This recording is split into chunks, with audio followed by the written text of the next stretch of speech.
ser falado hoje, que é o tema de Você tem medo de morrer? E hoje a gente está aqui com ele e com todo o nosso grupo para discutir esse tema. Padre, seja muito bem-vindo, uma boa noite. Boa noite, meu filho. Boa noite a todos os jovens da paróquia de Estela Maris. É uma alegria estar aqui com vocês, né? Falando, conversando um pouco sobre esse tema tão delicado, mas que precisa ser tratado, né? Nós precisamos falar sobre esse assunto que é a morte. Então, eu agradeço ao convite dos jovens e também ao acolhimento do Padre Paulo Nunes. Sempre que vou à paróquia, ele me acolhe com muita alegria. Estamos muito felizes, Padre, do Senhor estar aqui com a gente. Iniciamos, né, o nosso encontro em nome do Pai, do Filho e do Espírito Santo. Amém. Amém. E a palavra agora é com o Senhor. Pode começar. Fique à vontade. Vamos lá. Você tem medo de morrer? Então, vamos ser diretos, né? Não vamos ficar aqui enrolando, não.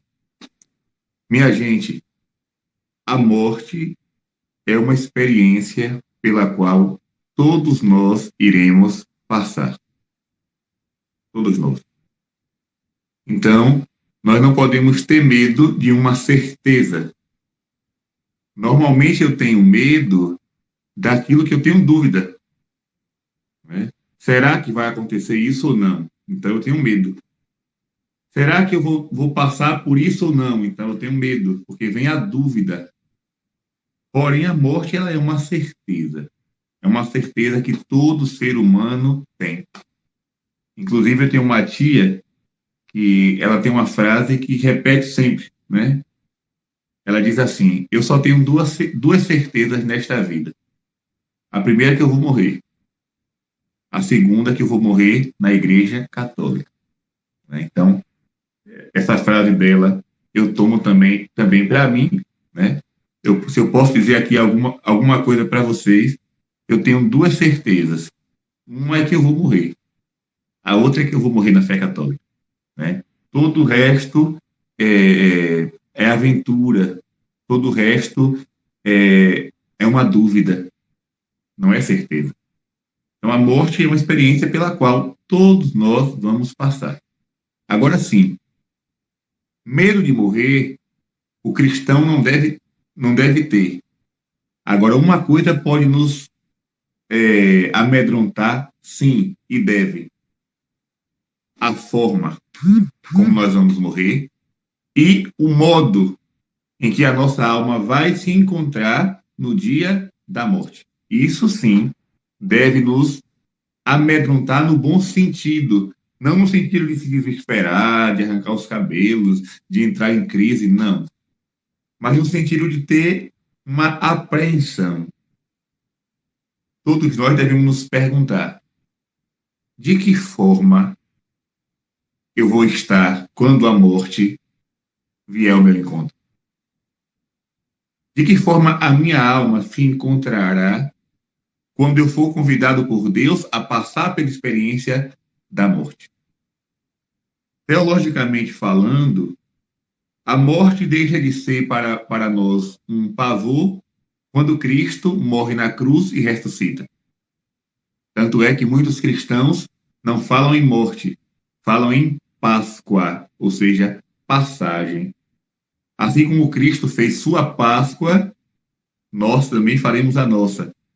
Nós que somos batizados no Cristo, passaremos pela morte com Cristo e ressuscitaremos com Ele.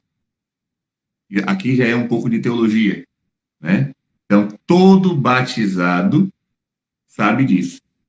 No batismo, eu já morri. Morri como, padre? Morri para este mundo. No batismo já aconteceu uma espécie de morte. A minha alma, que nasceu no pecado original, renasceu para a graça de Deus. Então, assim como Cristo morre e ressuscita, o batizado também é convidado a fazer a Páscoa. Agora, de que forma a minha alma estará no dia desta Páscoa? Porque a morte não marca hora, a morte não marca dia, a morte não marca o tempo. Ela sempre chega de surpresa. sempre chega de surpresa, né? Por isso é importante, existe uma devoção que muitos católicos não têm, que é a devoção a Nossa Senhora da Boa Morte. Eu tenho devoção, né? Nossa Senhora, nós sabemos, ela é Maria, mãe de Jesus, só que com diversos títulos, cada um de acordo com uma devoção particular. Então, o título de Nossa Senhora da Boa Morte nos recorda isso. Pedir a ela a graça de morrer bem, de fazer uma boa Páscoa. Nós rezamos isso em toda a Ave Maria. Como é que a oração da Ave Maria é concluída? Santa Maria, Mãe de Deus, rogai por nós, pecadores, agora, ou seja, nesse momento que eu estou falando, agora, e na hora da nossa morte. Então, é uma dupla intercessão que eu estou pedindo a Nossa Senhora. Eu estou pedindo a ela para interceder por mim agora, nesse momento que eu preciso do socorro dela, mas também na hora principal da nossa vida. A hora principal da nossa vida é a hora da morte. Aquela tremenda hora. Aquela extrema hora. Tanto é que existe um canto muito antigo de Nossa Senhora, que é uma Salve Rainha cantada, e esse canto diz assim: salva teus filhos na extrema hora, advogada Nossa Senhora. Ou seja, a extrema hora, a hora da morte. Meus irmãos, eu posso dizer para vocês uma coisa. Eu já vi muitas experiências de morte. Mortes santas, e eu vou relatar para vocês algumas mortes santas, mas também mortes que me deixou arrepiado do pé à cabeça. E eu me perguntava, meu Deus, o que será? Né? Vou contar aqui alguns casos. Por exemplo, aqui na paróquia eu já vivi momentos lindos de pessoas, geralmente senhoras ligadas ao apostolado da oração, porque o apostolado da oração existe uma promessa do coração de Jesus de aquele que faz a devoção das 9 primeiras sextas-feiras em honra do coração dele, se confessando e comungando, recebe a graça, né, da penitência final, do sacramento na hora da morte. E essa promessa do coração de Jesus, ela é muito séria, porque eu já tive essa experiência de ir na casa da pessoa, atender em confissão, dar a Eucaristia, e no outro dia, ou no mesmo dia, aquela pessoa morre. É uma morte santa. Aquela pessoa morreu preparada. Aquela pessoa morreu e, podemos dizer assim, voou ao encontro de Jesus. Por exemplo, uma senhora, o apelido dela era Toquinho. Quando eu cheguei aqui, ela já tinha a doença, ela tinha câncer. Inclusive, ela não tinha muito cabelo, ela usava uma peruca. Ela tinha 2 perucas, uma, né, diferente da outra. Eu brincava com ela. Um dia ela chegava com uma peruca, outro dia chegava com outra e dizia, gente, mudou o visual, né? Eu brincava com ela, mudou o visual? Ela dava risada. E ela ficou acamada, eu estive lá, atendi aquela senhora em confissão, pedi às irmãs que levassem Jesus sacramentado, e quando foi no dia da padroeira, 15 de setembro, ela morreu. Geralmente essas pessoas morrem em dias santos, né? Ela morreu no dia da padroeira da minha paróquia, Nossa Senhora da Soledade. E mais bonito ainda, né? Eu posso dizer para vocês isso aqui, muito mais bonito. Eu estive na casa dela para celebrar as exéquias. Exéquias, para quem não sabe, são os ritos fúnebres que a igreja celebra. E a missa seria 9 da manhã, a missa da padroeira, e eu estive na casa dela às 7 da manhã. Fui lá, fiz a encomendação e voltei correndo para preparar a missa. Quando terminou a missa, saímos em procissão. Minha gente, a procissão ia passar pela frente do cemitério. E quando a procissão foi chegando na rua do cemitério, nós avistamos o cortejo com o corpo da nossa irmã Toquinho também se aproximando do cemitério. Foi um encontro de procissões. O caixão dela se encontrou com um andor de Nossa Senhora da Soledade. E ali nós paramos na frente do cemitério, se cantou o hino do apostolado da oração, o corpo dela foi entrando com o cortejo no cemitério e a procissão seguiu adiante. Então foi uma experiência que até hoje as pessoas em Acupe comentam, porque marcou todo mundo. Ninguém nunca tinha visto aquilo. Um encontro de procissões. Uma levava o corpo daquela nossa irmã, que morreu sacramentada, e a outra levando o andor de Nossa Senhora. Então foi um dia muito forte, muito marcante. Já tive também experiências, né, de uma senhora também aqui da nossa paróquia, faleceu, ela era do apostolado da oração também, muito piedosa, rezava o texto todo santo dia, e eu estava no Rio de Janeiro quando ela adoeceu. Ela foi para o hospital no domingo, eu iria voltar do Rio de Janeiro na terça. Eu estava em missão. E aí a família me ligou e disse, gente, vamos rezar, pedir a Deus que dê tempo eu chegar para, né, fazer as orações. Quando foi na terça de manhã, disseram, padre, ela está em agonia. E aí eu disse, liguem para qualquer padre aí por perto, né? Padre Mário, Padre Francisco, Padre Kleber, chamem qualquer sacerdote que estiver por perto para visitá-lo no hospital. E veio o Padre Francisco, que estava mais próximo, o padre foi, deu a unção, a extrema unção, e quando ele foi saindo da sala, ela faleceu. Ou seja, são pessoas que só esperam o sacerdote. Elas não partem antes de receber o sacramento, antes de purificar a alma, antes de receber o viático, que é Jesus sacramentado. Esse ano fiz outra experiência, né? Olha, isso aqui foi mais bonito ainda. Fui visitar um senhor que estava no hospital de Maragogipe, minha cidade, minha terra natal, e quando eu voltei de lá, eu passei por uma rua onde morava uma amiga, na zona rural, e eu disse ao casal que me acompanhava, quando passar na frente da casa de Neon, dê uma paradinha que eu quero dar um tchau para ela. E aí ela estava na porta da casa, eu dei tchau, aí ela veio correndo, né? Padre, o senhor por aqui? Eu disse, fui ali visitar uma pessoa no hospital, dar unção. Aí ela disse assim, poxa, eu cheguei agora da casa de dona, eu acho que foi dona Benedita o nome da senhora. Eu cheguei de lá agora, fui rezar o texto da misericórdia lá, com as amigas da Legião de Maria. Aí eu perguntei, você quer que eu vá lá para dar unção dos enfermos? Aí ela disse, padre, seria uma maravilha. Aí nós voltamos, ela entrou no carro e nós fomos lá na casa da senhora. Quando eu cheguei lá, ela já estava em cima da cama, deitadinha, não movimentava muito o corpo, e aí eu dei a absolvição dos pecados, que ela já não podia mais falar, dei a absolvição dos pecados, dei a unção dos enfermos e saí. Quando eu cheguei em casa, aquela minha amiga mandou uma mensagem, padre, a senhora acaba de falecer. Né? Então, assim, eu não marquei para passar naquela casa, eu não conhecia aquela senhora, não sabia que ela estava doente, simplesmente passei pela rua da minha amiga e ela me conduziu até aquela casa, onde eu dei os sacramentos e aquela senhora partiu. Então, são almas que se prepararam, digamos assim. Então, precisamos pedir a Nossa Senhora da Boa Morte, a intercessão dela.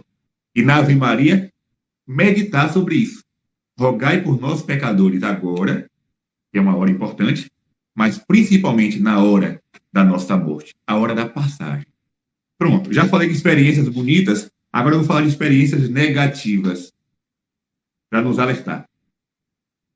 Eu conheci um senhor, e aqui não vou dizer o nome, nem de onde é, porque não convém, até mesmo em respeito à família dele, mas esse senhor, ele era casado, avô, né? Tinha filho, tinha neto, só que ele tinha um costume terrível de trair a esposa. E um triste dia, não vou chamar de belo dia, né? Um triste dia, ele foi para um hotel com a amante. E, claro, naquela idade, né, tinha que tomar algum remédio lá. E ao tomar o remédio, dentro daquele quarto, ele infartou e acabou morrendo em cima da cama de um motel. Ele imaginava que a morte iria encontrá-lo ali? Não.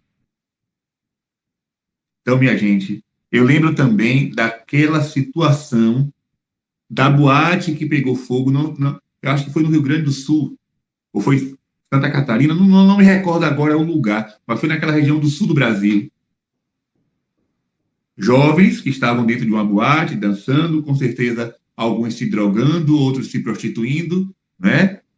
Com certeza ali muitos sem Deus, sem vida de espiritualidade, e aquela boate pegou fogo.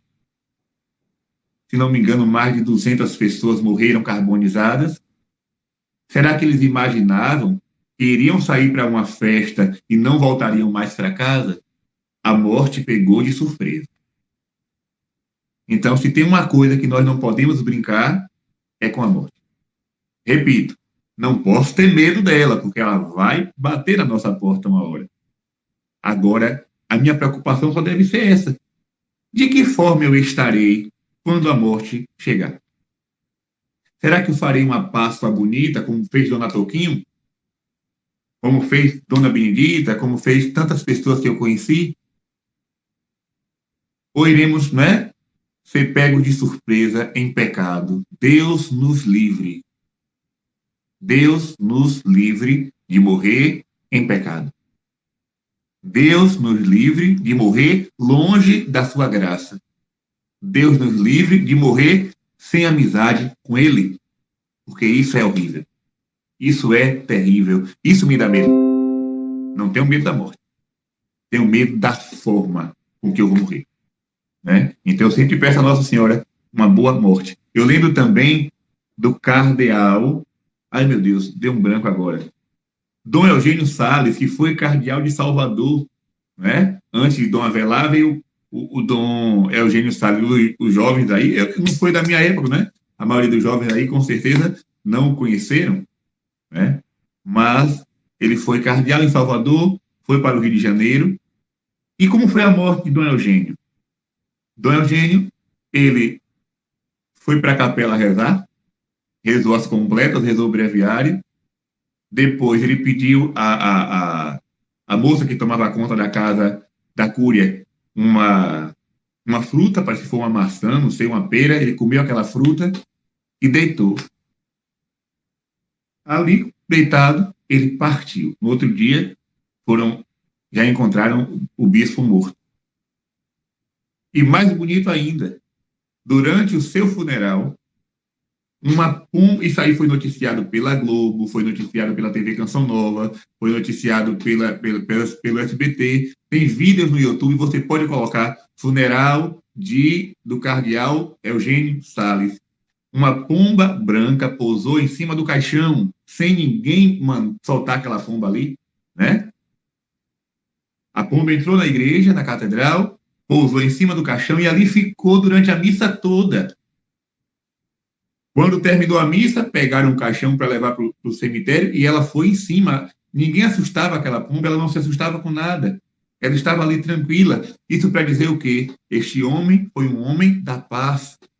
Esse homem foi um semeador da paz, né? E o Evangelho já diz que promovem a paz, porque serão chamados filhos de Deus. Bem-aventurados que promovem a paz. Dom Eugênio foi um homem que promoveu a paz, foi um amigo de Cristo. E aquela pomba foi um sinal, né? Então, nós precisamos pedir a Deus essa graça. Morrer, todo mundo vai, né? Agora, como? Aí devemos nos preocupar. O bispo Dom Henrique Soares, aí sim os jovens conhecem muito bem, né? Se não pessoalmente, mas por pregação. Dom Henrique Soares, ele dizia assim: Senhor, eu vivi a minha vida inteira contigo. Quando chegar a hora da minha morte, eu me jogarei nos teus braços. Olha que coisa bonita, gente. Eu me jogarei nos teus braços. seja, eu não tenho medo. Por quê? Porque eu vivi a minha vida inteira contigo, na tua presença. Então, por que eu vou temer a morte? Eu vou me jogar nos teus braços. Santa Teresinha do Menino Jesus, algum jovem aí deve ser devoto dela. Devoto. Santa Teresinha, ela dizia assim, não, ela deitada na cama do Carmelo, as freiras chorando ao redor da cama, e ela dizia, não chorem por mim, porque eu não morro, eu entro na vida. Essa frase de Santa Teresinha é muito conhecida, não morro, entro na vida. Maravilha. Que maravilha. Santo Antônio de Pádua, a morte de Santo Antônio foi tão bonita que os sinos tocaram sozinhos. Os sinos de Pádua começaram a badalar sem ninguém colocar a mão. E quando ele estava para morrer, os frades estavam ao redor da cama dele, e ele pediu a um dos frades que o atendesse em confissão. E aí os colegas disseram assim, irmão Antônio, espera que a gente vai sair. Ele disse, não, pode ficar todo mundo aí. Podem ouvir o que eu vou falar em confissão, porque no dia do juízo final, nada vai ser escondido. Então podem ficar aí e escutar minha confissão. E ele fez a confissão, e antes de morrer, ele viu Nossa Senhora. Nossa Senhora veio ao seu encontro. Então, minha gente, são coisas como essa que nos animam, né, a sermos cristãos de verdade e a não termos medo dessa situação. Que a morte nos encontre na amizade com Deus. E que Nossa Senhora nos dê a graça de uma boa e santa morte. Porque a morte não é o fim. A morte não é fim de linha. Não. A morte é simplesmente um trânsito, uma passagem, uma mudança. Estou neste mundo, irei para outro. Estou numa situação, irei para outra. É simplesmente um trânsito, é um piscar de olhos. Fecho os olhos aqui na terra, abro os olhos para a eternidade. Agora, qual é a eternidade? Porque eu estarei diante do tribunal de Deus, e o evangelho de hoje vocês com certeza já ouviram, porque foram na missa. Se não foram, escutaram pela televisão ou pelo celular. O evangelho de hoje termina com que frase? Jesus diz assim, o Senhor retribuirá a cada um de acordo com as suas obras. Vou repetir. O Senhor retribuirá a cada um de acordo com as suas obras. Então não tem essa história de todo mundo vai para o céu porque o que importa é o amor. Cuidado com essas maluquices. Vocês podem ver aí, tem muita gente doida, louca, falando na internet, pregando uma doutrina contrária à de Cristo, pregando uma doutrina contrária da igreja. A igreja nunca diz que todo mundo vai para o céu. A igreja diz o quê? Aquilo que Jesus fala. O Senhor retribuirá a cada um de acordo com suas obras. Eu não posso imaginar, né? Eu não estou dizendo que ele está no inferno. Mas eu não posso imaginar que Hitler vai para o mesmo lugar que Irmã Dulce. Se for, teria uma injustiça da parte de Deus. Como é que um homem que matou milhares de judeus, que sacrificou milhares de inocentes, pode ir para o mesmo lugar que aquela que salvou vidas, que só fez o bem? Então, Deus retribuirá a cada um conforme suas obras. Gente, a morte é simplesmente uma continuação, viu? A nossa eternidade depende de como eu vivo aqui. Se eu vivo o céu aqui na terra, eu continuarei o céu lá. O céu começa aqui, na minha amizade com Jesus, na minha intimidade com o sacrário, na adoração que eu faço a meu Deus, no texto que eu rezo piedosamente na presença de Nossa Senhora, no irmão que eu visito, na caridade que eu faço, num pobre que eu mato a fome, num socorro que eu dou a um necessitado, na missa que eu participo, uma procissão. O que é uma procissão? Procissão é caminhar com Deus, né? Um dia faremos uma procissão para o céu. Por enquanto, nós caminhamos aqui na terra com os santos, né? Então, o céu começa aqui.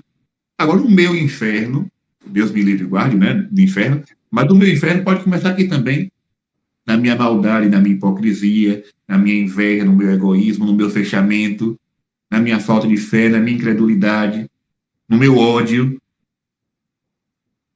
Então, a morte vai ser simplesmente a continuação dessa minha vida na maldade. Então, peçamos a Deus essa graça de sermos seus amigos. Porque talvez você pergunte assim, mas padre, Deus é tão bom, como é que vai mandar alguém para o inferno? Deus não manda ninguém para o inferno, não, gente. Deus é tão bom que o inferno existe.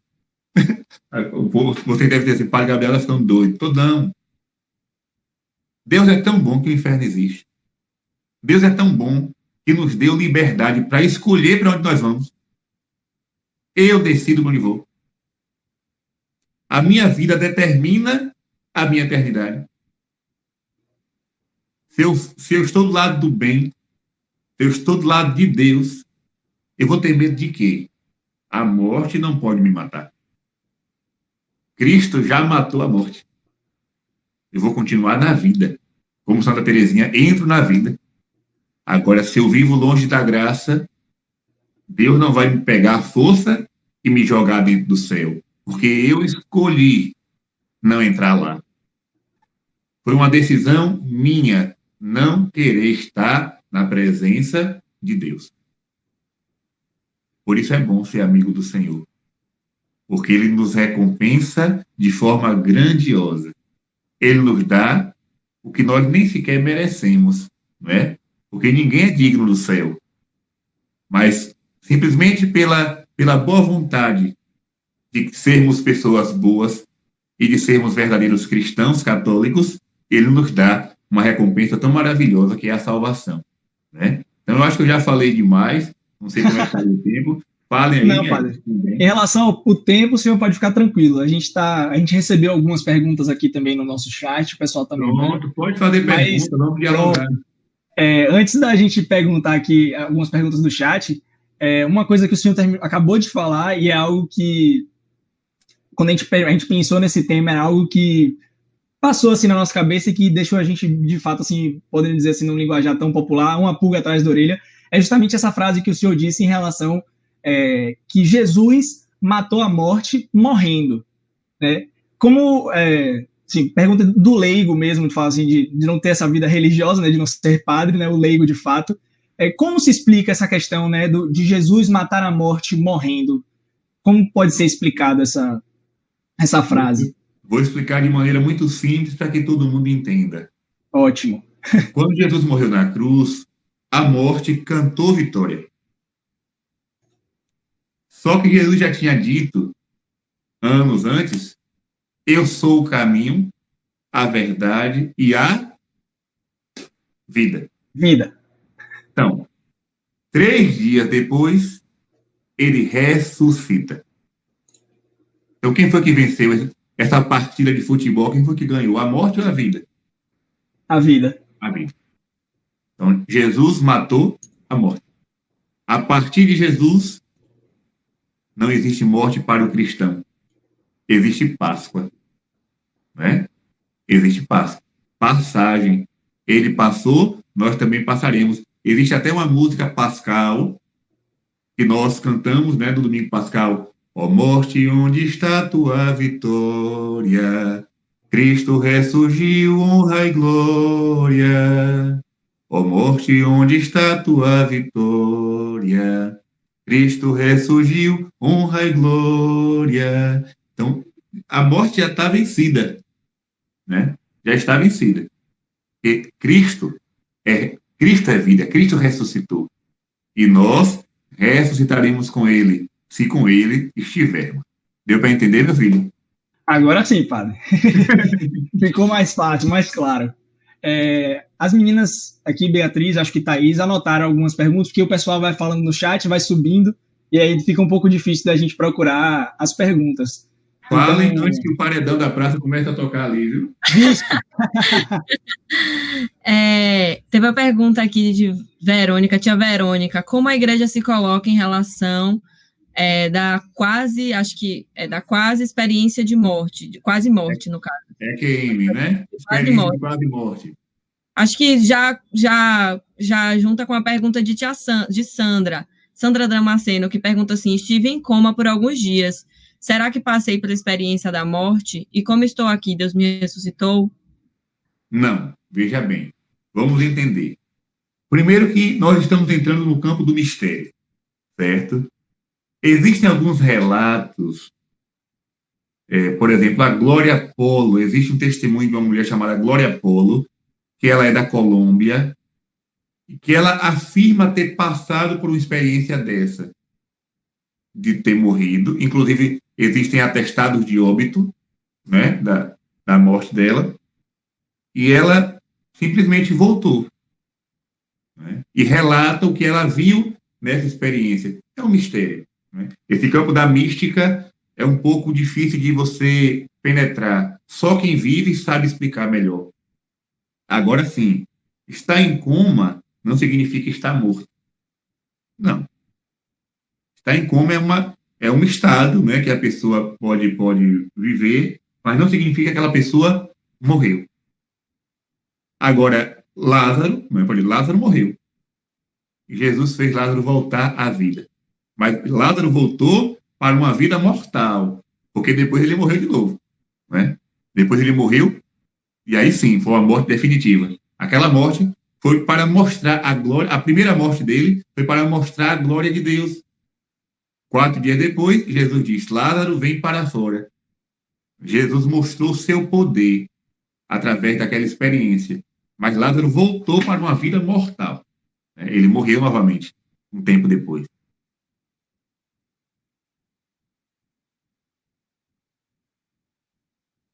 Oi? Padre, outra dúvida que surgiu aqui enquanto o senhor falava, logo no início da sua fala, era da questão das pessoas de muita fé, que por muitas vezes, pelas histórias que o senhor contou, pelos relatos, de que de fato elas esperaram de fato um sacramento, a presença de um sacerdote, para que fosse de fato viver a vida eterna, né? De fato morrer, e como o senhor citou a frase do bispo, de se jogar aos braços, né, do Nosso Senhor.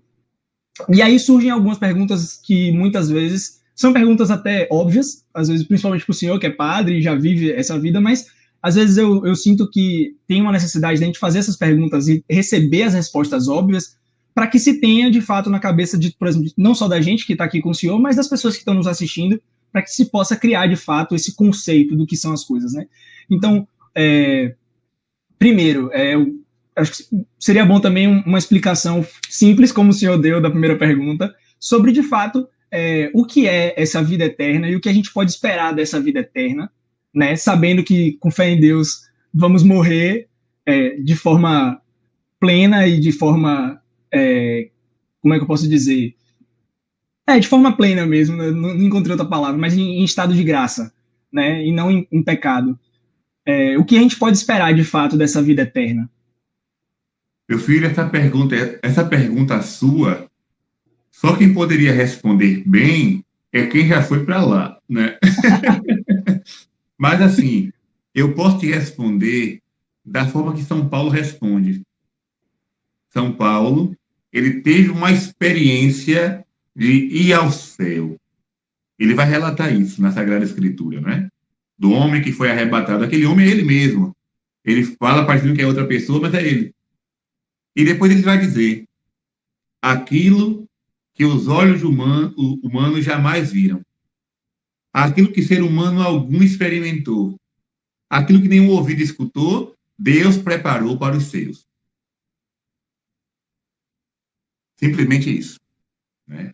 A coisa é tão grandiosa, a coisa é tão maravilhosa, a coisa é tão bela, que palavras não conseguem traduzir. Por exemplo, né? Eu vou trazer para uma coisa mais próxima de nós. As aparições de Nossa Senhora. Eu estou aqui do lado de Nossa Senhora de Fátima. A paróquia de vocês é uma aparição, é uma paróquia ligada à aparição de Fátima. Tem aqui também a imagem de Nossa Senhora da Revelação, né? Que apareceu a um pastor adventista lá em Roma, dizendo a ele, volta para a Igreja Católica. Ela apareceu com a Bíblia na mão. Ele usava a Bíblia para falar contra Nossa Senhora, e Nossa Senhora aparece para ele com a Bíblia, dizendo, volta para a Igreja Católica. Eu gosto muito dessa aparição. E aí, os videntes de Nossa Senhora, eles afirmam que o olhar de Maria, a beleza de Maria, é uma coisa tão extraordinária que eles desejariam morrer para ver constantemente. Então, assim, se ver Nossa Senhora já é uma coisa tão extraordinária, uma beleza tão grande, que a pessoa que vê tem vontade de morrer, imagine o céu todo. A Santíssima Trindade, a Virgem Maria, os anjos, os santos, né? Os nossos amigos falecidos, aquela grandeza, não tem explicação, é mistério. É mistério. Agora, eu só posso dizer uma coisa, é bom demais. Nunca fui lá, não. Né? Nem tenho pressa de ir. Nunca fui, nem tenho pressa de ir. Mas o negócio é bom. Talvez não, né? Mas é como o senhor falou, perdão se eu não lembrar, não sei se era, acho que era uma tia sua que o senhor falava que ela tinha duas certezas, né? Uma que ela vai morrer e a outra que ela vai morrer na Igreja Católica. E que isso a gente pode traduzir de fato para essa sensação e de fato essa certeza que a gente tem pela fé que a gente professa de que a gente sabe que o ato, óbvio, que para as pessoas que ficam vai gerar uma tristeza, mas que para a gente, no fundo, é alegria, porque a gente sabe que para onde a gente está indo é bom. A gente pode não saber exatamente aquilo que nos espera, o mistério que é, mas que é bom é. Padre, a gente tem pergunta aqui do chat agora de Maria Luísa, e ela está perguntando, a morte é a vida da alma? Oi? A pergunta é a seguinte, a morte é a vida da alma? Não. Cristo é a vida da alma. Cristo é a vida da alma, né? A morte é uma experiência pela qual passaremos, mas a nossa vida é uma pessoa. Cristo é o caminho, a verdade e a vida. Sem Cristo não há vida. Pelo contrário, a morte. Pronto, aí tem outra aqui dela também. Ela pergunta, e então, o que precisamos ser e fazer para acreditar para vivermos a vida, no caso aqui, né? O que a gente precisa ser, fazer e acreditar para viver bem essa vida aqui e poder continuar a vida lá no céu. A pergunta do jovem rico do Evangelho, né? Sim. A pergunta do jovem rico. Ele chegou para Jesus e perguntou, mestre, que devo fazer para alcançar a vida eterna? E aí Jesus disse o quê? Cumpra os mandamentos. E aí ele responde, mas isso eu já faço. E Jesus conclui, só te falta uma coisa. Se queres ser perfeito, vai vender tudo que tem, dá aos pobres e terás um tesouro no céu. Então, veja bem. Aquele jovem pensava que alcançar a salvação era simplesmente um fazer coisas. E aí Nosso Senhor quebra as pernas dele. Porque não é simplesmente fazer. Não é simplesmente uma obrigação. Porque senão se torna uma coisa cansativa. Eu tenho que fazer coisas para se... Calma, gente. Antes de fazer, eu tenho que ser. Ser. Ser o quê, padre? Ser amigo de Jesus. Começa por aqui. Ser amigo de Jesus. Amar a Ele. Né? Ser orientado pela palavra dele. Agir com... A música de Padre Zezinho. Amar como Jesus amou. Sonhar como Jesus sonhou. Pensar como Jesus pensou. Viver como Jesus viveu. Então, é uma coisa não tanto do fazer, mas do ser. Né? Eu não faço o cristão. Eu sou cristão. Eu não faço amizade com Cristo. Eu sou amigo de Cristo. Né? Então, não é tanto do fazer. Porém, a amizade com Jesus nos leva a ter atitudes. E aí, essas atitudes vai de encontro aos mandamentos. Os mandamentos de Deus, os mandamentos da igreja e, principalmente, a prática do amor. Tanto é que os mandamentos se resumem em 2. Amar a Deus sobre todas as coisas e amar o próximo. Por quê? Porque quem ama a Deus cumpre os 3 primeiros mandamentos, que é amar a Deus sobre todas as coisas, não tomar seu santo nome em vão e guardar os dias santos. Então, quem ama a Deus pratica os 3 primeiros. E quem ama o próximo pratica os outros 7. Honra o pai e a mãe, não mata, não peca contra a castidade, não rouba, não levanta falso testemunho, não deseja a mulher do próximo, não cobiça as coisas dos outros. Então, os 10 mandamentos se resumem em 2. O amor a Deus, primeiramente, o amor ao irmão. Então, isso vem da atitude. Eu me torno amigo de Cristo e essa amizade com Cristo me leva a amar verdadeiramente. Se eu faço isso, já estou no caminho da salvação. Deu para entender, minha gente? Se não entender, pergunta de novo. Não, padre, o senhor está sendo claríssimo. Graças a Deus. Ajuda bastante.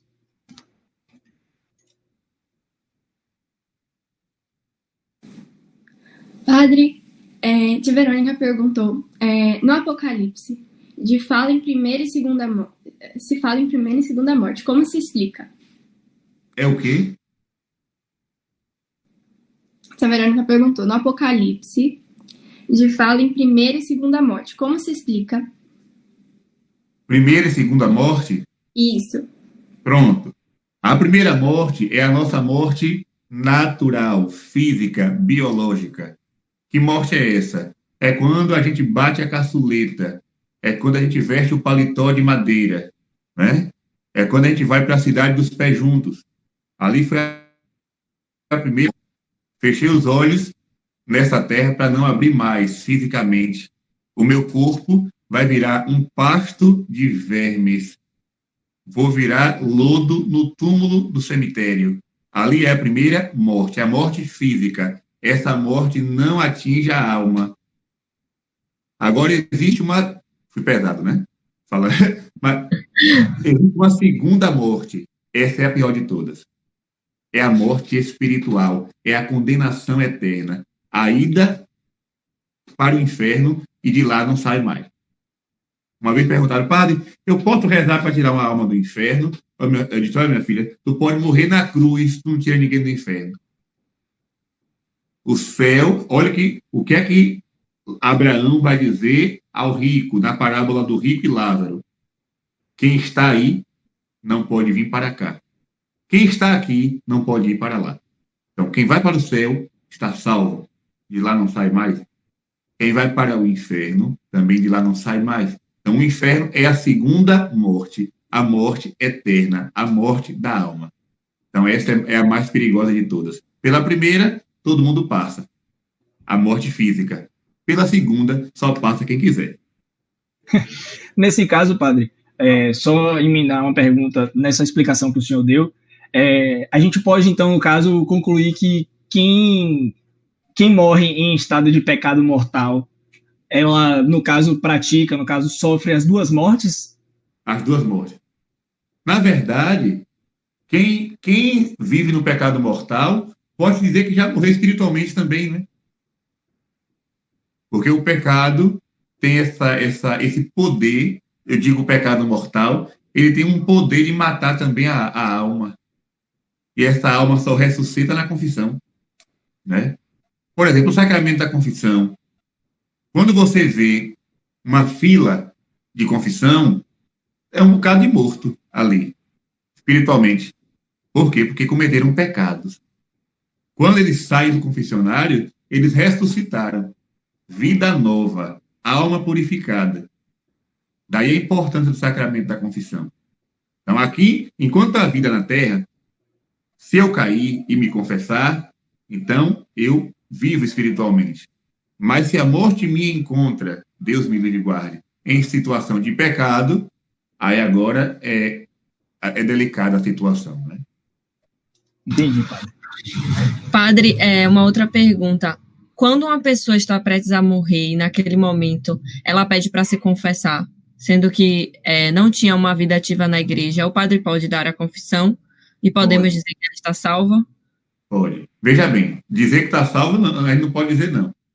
Né? Mas a pessoa, qualquer pessoa, essa pergunta é muito boa, todas são boas, essa principalmente, toda pessoa, até mesmo um excomungado, atenção, até mesmo um excomungado, pode pedir o sacramento na hora da morte. Na hora da morte. Por quê? Quem pede o sacramento na hora da morte está se lembrando que Deus existe. Está se lembrando que vai estar diante de um juízo. Está pedindo a Deus a graça de não ser condenado. Então, a misericórdia de Deus é tão extraordinária que a pessoa, até na hora da morte, ela pode clamar misericórdia. É o caso do ladrão na cruz. Você imagina um ladrão? Gente, naquele tempo, no tempo de Jesus, só ia para a cruz os piores criminosos. Era a morte mais vergonhosa. Era a morte reservada aos piores pecadores. Então, tinha 2 ladrões. Um blasfemou e disse para Jesus: se és o Filho de Deus, desça da cruz e salve a nós. O outro disse: Senhor, lembra-te de mim quando estiveres no teu reino. E Jesus respondeu o quê? Hoje mesmo, estarás comigo no paraíso. Aquele ladrão se confessou e Jesus absolveu. Ali foi uma confissão, né? Ele reconheceu o seu pecado e disse a Jesus: misericórdia, lembra-te de mim. E Jesus deu perdão na hora da morte. Então, tem uma frase que diz assim, se eu lembrar a palavra, não se atemorize. Um ladrão foi perdoado, mas não seja muito confiante, porque o outro foi condenado, né? Então, nós estamos em cima desse muro, né? Eu posso estar na situação do bom ladrão, clamando a misericórdia de Deus, mas posso estar também do outro lado, morrer blasfemando, morrer longe da graça, né? Então, precisamos... Outra coisa importante, a igreja é uma mãe maravilhosa. Vocês sabem muito bem que existem sacerdotes que são suspensos de ordem. Porque uma vez padre, é padre para sempre. Se o padre foi ordenado, aquele sacramento não é revogado nunca. Não existe um padre que deixou de ser padre. Existe um padre que deixou de celebrar, de fazer uso de ordem, porque a igreja suspendeu, a igreja puniu. É uma punição para que aquela pessoa se arrependa e se converta. Então, o sacerdote punido está sem uso de ordem. Se ele passar por alguém na estrada morrendo, ele pode atender em confissão aquela alma. É a única coisa que ele pode fazer. Um padre suspenso de ordem, ele não pode celebrar, ele não pode assistir casamento, ele não pode batizar crianças, ele não pode nada. Só pode uma coisa, atender confissão na hora da morte. Por que a igreja permite isso? Para salvar aquela alma. Para que na hora da morte aquela alma não seja condenada. Então, para isso, a igreja faz de tudo, até reabilitar um padre suspenso para aquele momento. A nossa igreja é linda, só deixa ela quem é besta. Padre, deixa eu lhe fazer uma pergunta rapidinho. É que o senhor estava falando essa questão do bom ladrão, do mau ladrão, e o senhor estava falando da questão de que as pessoas podem se redimir ali na hora da morte, mas isso não quer dizer que a gente viva uma vida toda de qualquer jeito e na hora da morte a gente diga, eu acredito em ti, me perdoe, e aquilo ali tudo vai ser... nós seremos salvos, mesmo tendo essa consciência já antes. Sabe por quê, minha filha? Porque a gente não sabe se vai dar tempo. Não é? Então, quem vive uma vida desregrada, achando que na hora da morte basta dizer perdão, Senhor, e se não der tempo? Não é? Se você levar um tiro, se bater o carro, se morrer afogado, se infartar, então, você vai esperar pelo imprevisível? Eu não posso me garantir pelo imprevisível. Eu tenho que cuidar agora. Né? O amanhã pertence a Deus. Então tem que ter esse cuidado, né? Viver na amizade com Deus. Na hora da morte eu me arrependo. E se não der tempo? Fica a pergunta. Temos uma pergunta aqui, padre, agora de Tia Zélia. E ela perguntou: e as pessoas que morreram de Covid e não puderam ter Ezequias, não sei direito. Não puderam ter Ezequias? Isso. Não, a Ezequias não salva ninguém não, viu, gente? O ritual de Ezequias não salva ninguém. Vou explicar aqui, o povo não fica assustado. Amanhã eu vou fazer uma Ezequias. Morreu uma paroquiana hoje. Né? Todo mundo montado porque a regra agora é: se você quer jogar, você fica aqui no chat do LOL esperando alguém aparecer para jogar. Salvar a pessoa, porque a pessoa já morreu. O que determina a salvação da pessoa é a vida dela aqui na Terra. Depois de morta, não. Eu vou celebrar uma missa para salvar. Não, atenção. Aqui eu vou entrar na doutrina do purgatório. Eu já falo do Covid. Eu vou entrar na doutrina do purgatório. O que é purgatório? Purgatório não é um terceiro lugar, não, viu? Purgatório é a antessala do paraíso. Deixa eu explicar melhor. Você vai para o médico, para o dentista, né? Para o consultório. Antes de entrar na sala do médico, antes de entrar na sala do dentista, você fica numa salinha de espera. Então, o purgatório é essa salinha de espera, onde minha alma é purificada das pequenas faltas cometidas nesta vida. Das pequenas faltas cometidas nesta vida. É como se, deixa eu dar outro exemplo. Eu fui convidado para uma festa. E nessa festa, a festa é dentro de uma casa, o dono da festa mandou colocar um tapete em todo o chão, um tapete de veludo. A festa vai acontecer em cima desse tapete. Só que no caminho, eu pisei numa poça de lama, eu pisei num cocô de cachorro, né? Alguma coisa. Aí chego na porta da festa, o rapaz, epa, calma, você vai entrar, mas primeiro lava os pés, se purifique. Então, o purgatório é isso. Eu morri na amizade com Deus, mas existia ainda na minha vida algumas besteirinhas que eu fiz e que precisam ser purificadas. Então, eu já estou salvo. Já estou salvo. Do purgatório eu só saio para o céu. Né? Não. Quando a pessoa morre, ela é julgada. Se ela morreu santa, céu. Se ela morreu na amizade com Deus, mas ainda com os defeitozinhos, purgatório. Se ela morreu longe de Deus, inferno. Então, a Ezequias, a missa de 7º dia, a missa de 30º dia é para quem? Para quem está no purgatório. Quem está no céu não precisa de Ezequias, não precisa de missa, não precisa de terço, não precisa de nada. Quem está no inferno não precisa de nada. Agora sim, quem é que sabe? Ninguém. Por isso a igreja reza por todo mundo. Né? Por isso a igreja reza por todo mundo. Que a gente não sabe o que se passou na hora da morte daquela pessoa. A gente não sabe até que ponto vai, né, o arrependimento de uma pessoa.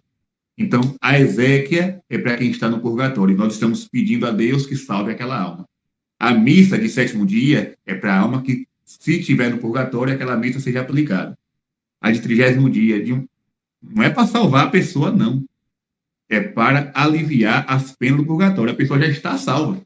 Agora, quem morreu, por exemplo, uma vez, um amigo meu fez um velório e chegou lá, estava o rapaz deitado no caixão e uma cruz bem grande no peito. Aí ele olhou e disse assim, olha, essa pessoa devia ser muito católica, está com a cruz em cima do peito. E aí disseram a ele, não, mas não. Era o chefe da boca. Você sabe o que eu estou falando, né? Era o chefe da boca. Era ele que comandava o tráfico aqui. Matou muita gente, esse homem.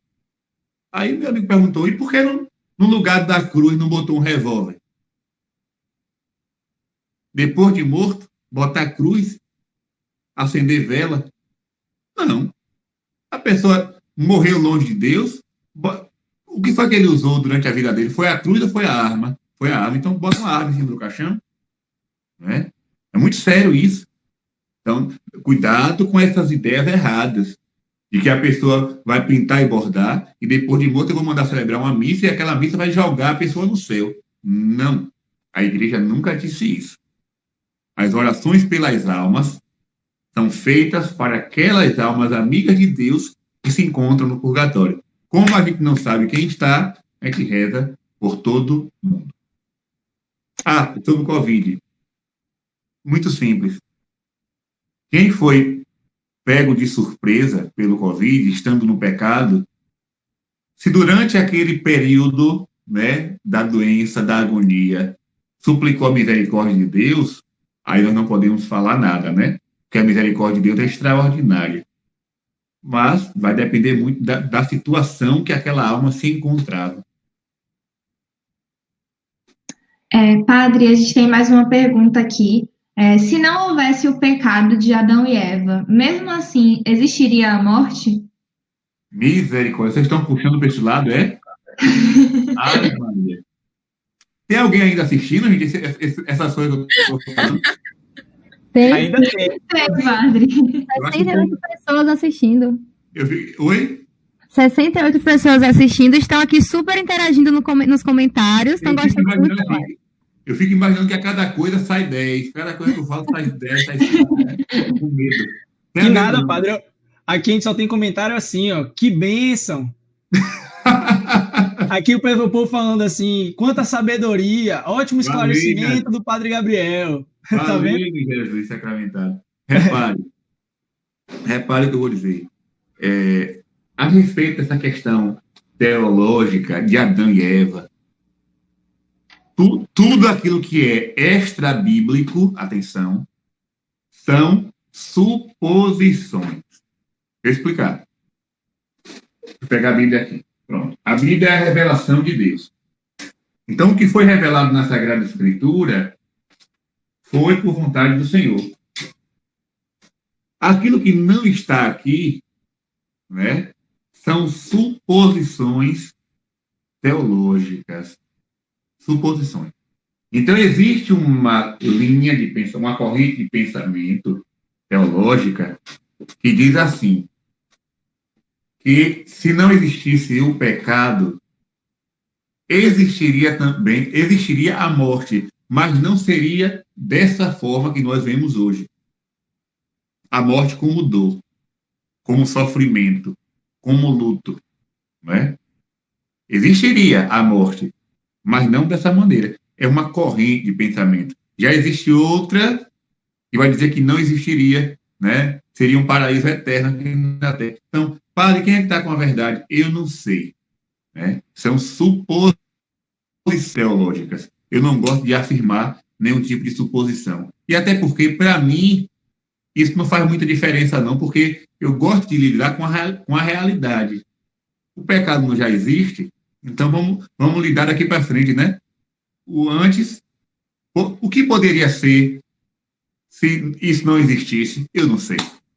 Agora, isso existe. O pecado existe. Então, eu sei também que existe a morte. Deu para entender, minha gente? Deu. Padre, tivemos mais uma pergunta aqui e o pessoal está falando assim. Quando o senhor citou a frase do jovem rico, né? Que ele perguntava para Jesus, né? E aí a pergunta é a seguinte: esse jovem rico, cumprindo os mandamentos, e aí ela falou assim, que na época eram mais de 80, foi possível ele alcançar a salvação? Ou por ele não ter aberto mão dos bens para seguir Jesus, ele acabou perdendo? Olha, eu não sei dizer quem é que está no céu e quem não está não, viu? Eu sei que os santos estão, né? Aqueles que a igreja canonizou, com certeza estão no céu. Santa Dulce, São João Paulo II. Os outros eu não sei dizer, eu só vou saber quando eu chegar lá e se eu for para lá, espero em Deus que eu vá, né? Então, se o jovem rico estiver por lá e eu for para lá, a gente vai bater um papo. Agora, sim, a questão do desapego que Jesus falava para aquele jovem rico, para nós deve ser também uma preocupação. Por quê? Quanto mais eu sou apegado às coisas desta terra, menos eu sou apegado às coisas do céu. Isso aqui é uma máxima. Quanto mais eu me apego ao que é terreno, mais eu me desapego do que é celeste. Jesus vai dizer o quê? Aonde está o teu tesouro, aí está o teu coração. Padre, é pecado ser rico? Não. Depende da forma com que você vive sua riqueza. Você é apegado? Você se acha melhor do que os outros? Você vive em função do dinheiro? Você tem o dinheiro como se fosse o seu Deus? Você deixa de lado os que sofrem? Você deixa de praticar caridade? Então, a sua riqueza é perigosa. Agora, existem ricos que vivem para fazer o bem. E que vivem como se fossem pobres. Porque a sua verdadeira riqueza é Deus. Né? A sua verdadeira riqueza é Deus. Então, devemos ter esse cuidado. Não ser apegado ao que é da terra. Porque quando eu morrer, eu não vou levar nada. Santo Antônio de Pádua, ele dizia assim: só me pertence aquilo que eu levo na hora da morte.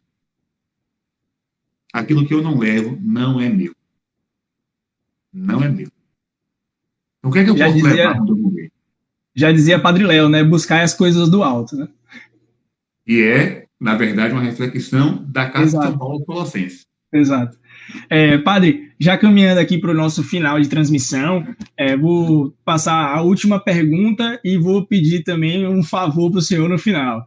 A última pergunta é assim: Rai Garcia mandou: Padre, ela escreveu assim: Padre, a missão dos enfermos libera o pecado? Eu creio que ela disse missa, mas acho que não seja missa, mas deve ser a unção, né? Padre, a unção dos enfermos libera o pecado?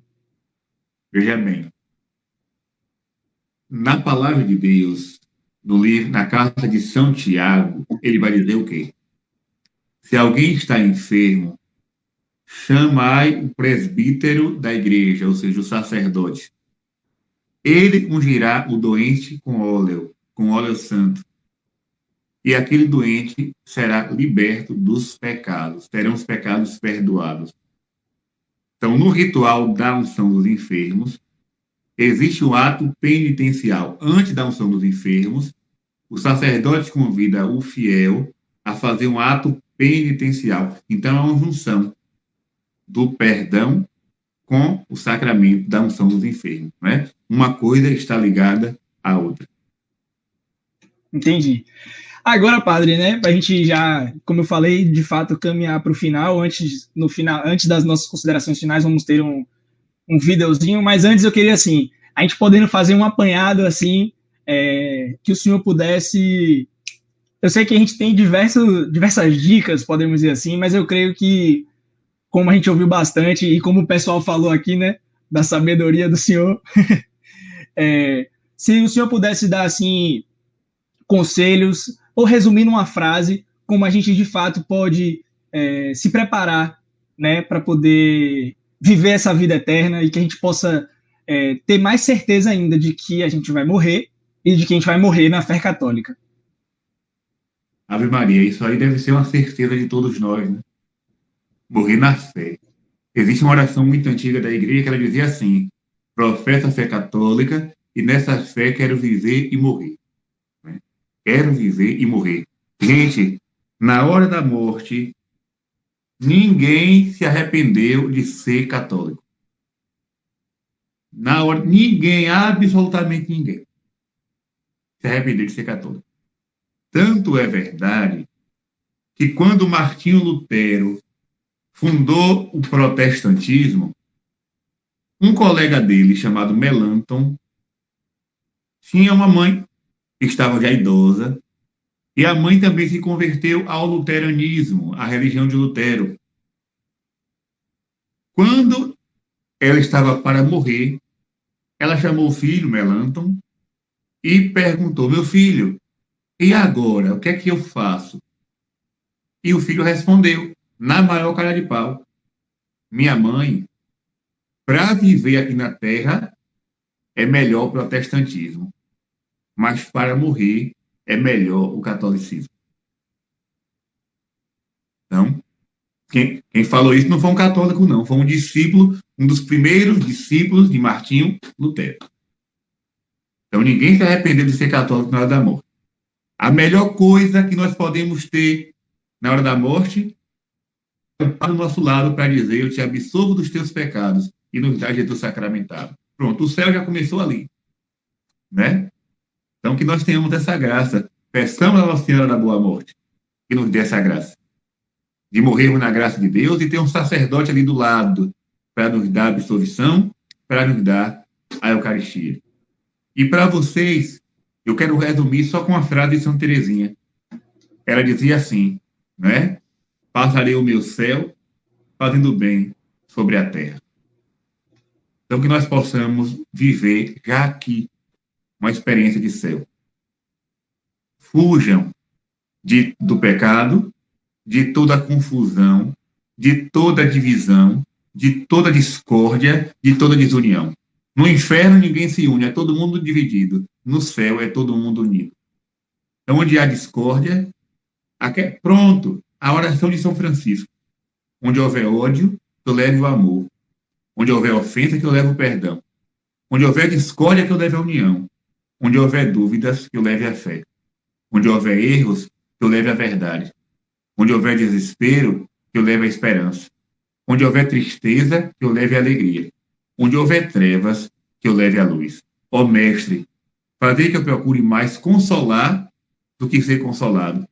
Compreender do que ser compreendido. Amar e ser amado.